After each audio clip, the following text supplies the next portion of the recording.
본 영상은 공익적인 목적으로 제작이 되었으며 제보받은 실제 사건을 실제로 취재해 밝혀낸 실제 사건임을 분명히 합니다. 개인정보보호법에 의거 특정 인물과 회사의 이름을 거론하지 않고 익명 처리함을 밝힙니다. 안녕하세요, 데이빗입니다. 요즘 캐나다 부동산 가격이 많이 하락해서 집 구매를 계획하시는 분들이 많으실 겁니다. 그런데 너무 높은 모기지 이자율과 까다로운 심사 조건 때문에 모기지를 받을 수 없어서 고민이지 않으십니까? 모기지를 받기 위해선 높은 신용 점수와 탄탄한 직장과 소득 증명이 필요합니다. 이자율이 높아져도 내 직장 연봉은 그대로이기 때문에 도저히 원하는 모기지를 받을 수가 없습니다. 하지만 집값이 이렇게 내린 시점에 어떻게든 집을 사놓으면 나중에는 무조건 오르지 않겠습니까? 자, 그동안 오래 기다리셨습니다. 제가 이런 고객분들에게 책임지고 모기지 승인을 해드리겠습니다. 이자율이 걱정이십니까? 모기지 이자율은 오를 수도 있고 내릴 수도 있으니 일단 1금융으로 모기지를 받으면 되겠지요. 1금융권 대형 은행에서 모기지 승인을 해드립니다. 이미 지금 사는 집에 모기지가 있고 현재 직업이 없는 상황이십니까? 상관없습니다. 불가능은 없습니다. 저는 해냅니다. 불가능이란 말은 인생 패배자들이나 하는 말입니다.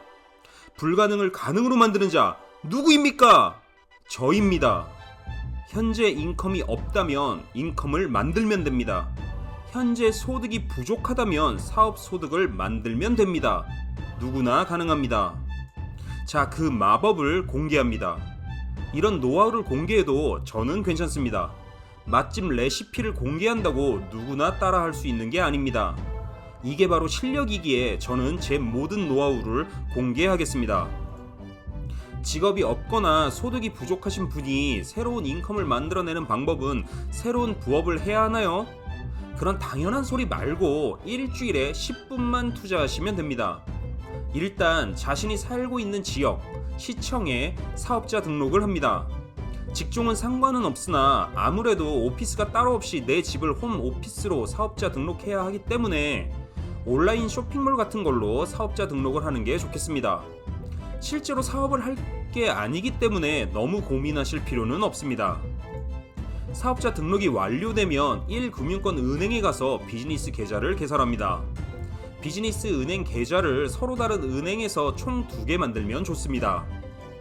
자, 그 다음 매주 일주일에 한 번씩 은행 ATM에 내가 가지고 있는 현금을 입금합니다. 1회 입금 금액에는 제한은 없으나 최대한 많이 할수록 좋습니다.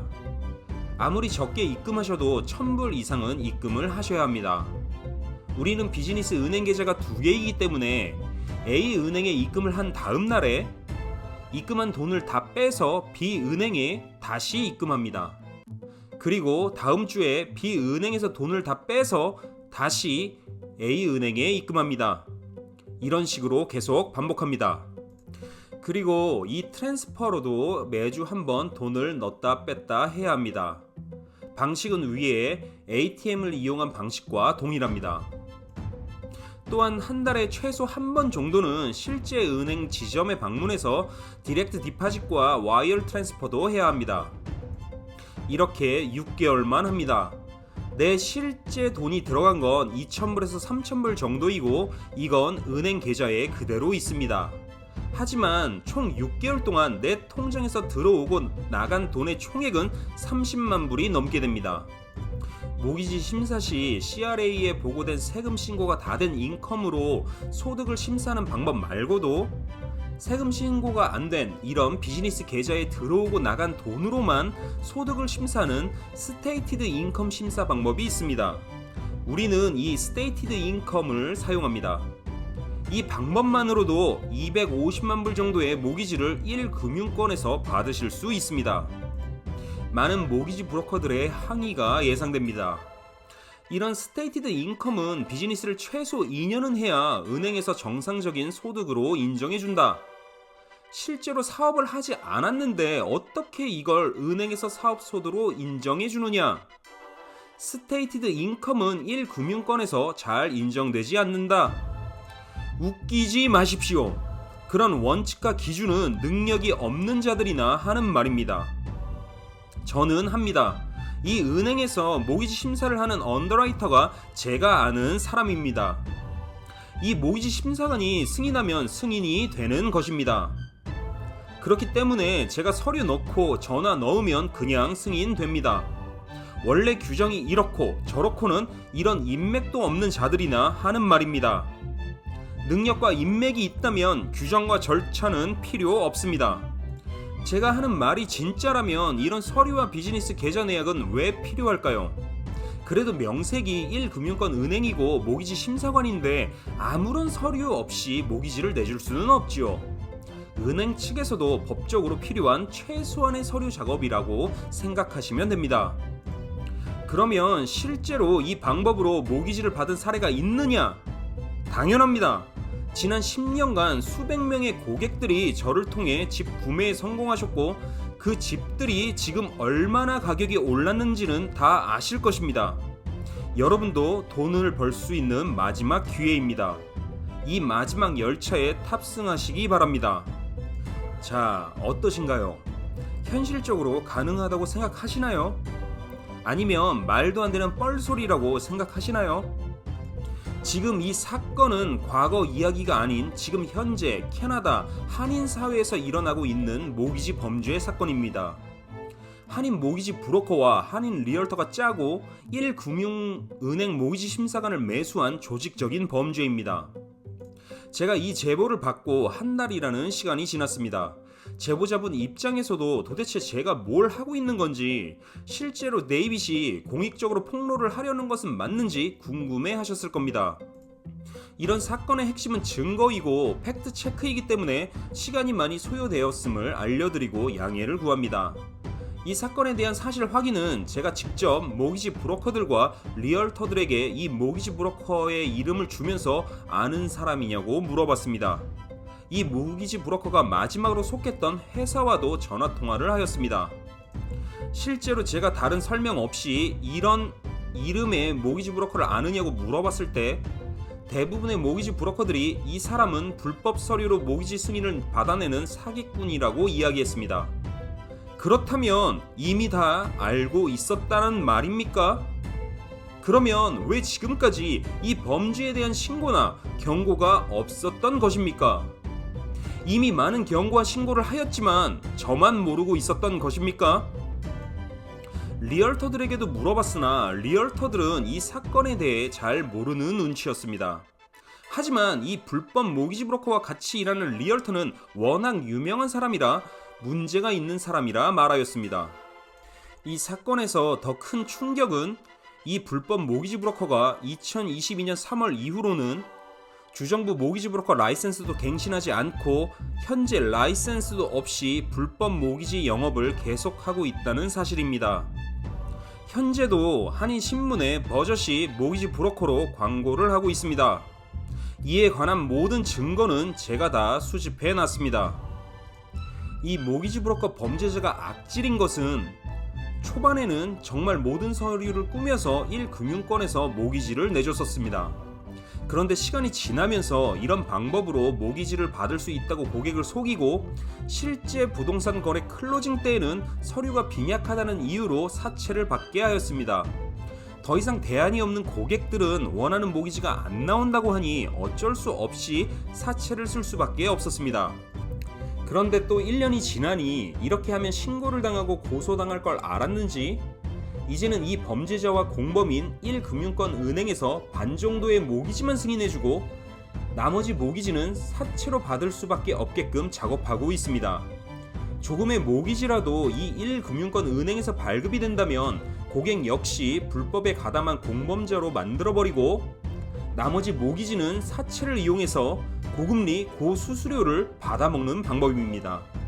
그래서 지금 많은 고객들이 엄청나게 높은 고금리로 어쩔 수 없이 모기지를 받았지만 이 범죄자를 신고도 할 수 없는 상황입니다. 이 모기지 브로커 범죄자와 같이 일하는 한패인 리얼터 범죄자 역시 더 악질입니다. 이 리얼터는 웬만하면 부동산 리세일보다는 프리세일 분양을 고객에게 권하고 이 모기지 범죄자를 소개시킵니다. 당연히 프리세일 신청 시 자신과 공범인 은행에서 프리어프로벌 레터를 발급받아 거래를 진행시키고, 몇 년이 지나 고객이 클로징을 할 때는 자신은 관련이 없으니 모기지 브로커와 건설사와 이야기하라고 합니다. 이 리얼터가 매우 악질인 이유는 리세일을 진행할 때 서브젝트 프리로 진행하게 되면 나중에 자신이 법적으로 매우 불리하다는 것을 누구보다 잘 알기에 프리세일 분양을 받으면 돈 무조건 번다고 고객을 현혹해 진행합니다. 이런 악질 사기꾼, 범죄자, 모기지 브로커, 리얼터가 한두 명이 아닙니다. 이 자들이 한인으로서 우리 한인사회에서 버젓이 활동하는 것도 놀랄 일이 아닙니다. 결국 현업에서 일하고 있는 일반 모기지 브로커, 리얼터들도 이런 사기꾼에 대해서 대부분 알면서도 같은 한국인이니 하면서 쉬쉬하고 있는 상황입니다. 본인들은 사기를 저지르지 않았으니 다른 사람이 불법을 저지르는 것은 나랑은 상관이 없는 일이다. 나만 깨끗하면 된 거지 다른 사람까지 신경 쓸 여유가 없다. 정말 그렇습니까? 당신들은 이 사건과 정말 관련이 없는 자들입니까? 아니면 이들과 공범인 것입니까? 캐나다 모든 주 프로페셔널 직업과 라이센스에 관련된 법률에는 반드시 다른 사람의 불법 행위를 인지하면 주정부에 신고를 해야 한다는 규정이 있습니다. 이건 윤리를 말하는 게 아니라 법으로 강제 규정입니다. 나와 관계없는 일이라고 침묵하는 것이 주정부 라이센스를 가지고 있는 신분으로 불법을 저지르고 그 범죄의 공범으로 가담하고 있는 것입니다. 과연 주정부 리얼터, 모기지 브로커라고 목에 힘주고 다니는 당신들은 이 범죄자들의 불법 행위에 대해 고객에게 경고를 한 적이 있습니까? 이 범죄자들의 범법 행위에 대해 신고를 한 적이 있습니까? 제가 이 자들의 라이센스 기록을 살펴본 결과 최소 지난 10년간에 어떠한 경고도 징계도 받은 적이 없습니다. 여기서 또 물타기 전법을 시전하는 쓰레기들이 있을 것입니다. 그렇다면 데이비드, 너는 신고했느냐? 아니요, 아직 신고하지 않았습니다. 그렇기 때문에 저는 범죄자가 맞습니다. 이런 사실을 이번 취재를 통해 알게 되었지만 저는 주정부에 신고를 하는 대신 대중에게 알리기로 결정했습니다.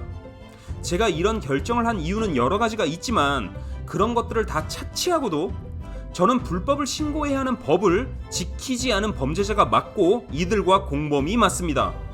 그러니 저를 주정부에 신고해 주십시오. 제가 이런 범죄자들과의 전쟁을 빨리 종식시킬 수 있는 방법은 일단 제 주정부 라이센스가 박탈되어야 합니다. 진심으로 제가 자연인이라면 이자들의 실명을 가감없이 공개하고 범죄 행위를 까발릴 텐데 제가 현역 주정부 라이센스를 가진 리얼터, 모기지 브로커여서 지켜야 할 선이라는 게 있습니다. 그래서 많은 분들이 제가 관심 끌려고 일부러 이런 사건을 조작하고 시나리오 써오는 거 아니냐고 말씀하실 수 있습니다. 그래서 저는 다음 영상에서 선을 왔다 갔다 하는 매우 위험한 행동을 해보겠습니다.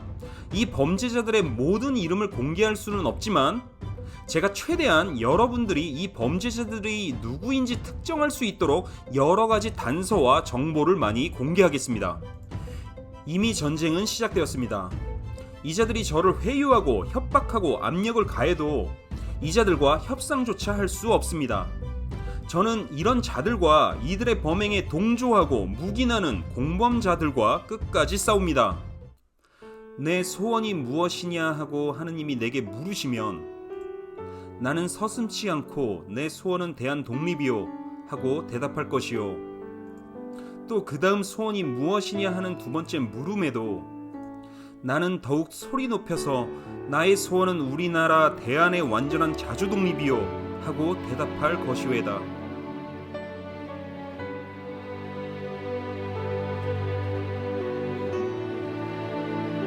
오늘은 여기까지 하겠습니다. 끝입니다. 끝!